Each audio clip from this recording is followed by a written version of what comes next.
When a person is charged with a crime and they're going to go to court, they have a right to meaningfully participate in the defense of their own case, right? So that's really critical, is that they have a meaningful contribution to their own defense. And if they don't understand the court process, or if their mental illness sort of prevents them from being able to really think about that, understand the process, know what they're talking about, say the right thing, then they have a right to go and get assessed to determine whether or not they are truly incompetent to stand trial.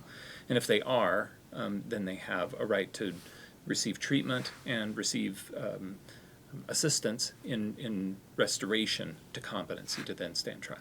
One of the reasons this is really important is in the state of Idaho, we do not have a not guilty by reason of insanity law. That doesn't exist in Idaho. So this is really critical to make sure somebody's competent to stand trial, because you can't, at the end of the trial, if they're found guilty, they can't be not guilty by reason of insanity. So that's unique to Idaho, because many other states have not guilty by reason of insanity law. The law is really clear. Once a person is deemed not competent to stand trial, it's a 90-day commitment to the Department of Health and Welfare. At the end of that 90 days, or towards the end of that 90 days, if it's clear that the person is not going to be found competent, a new order can be issued for 180 days to continue to try to restore that person to competency.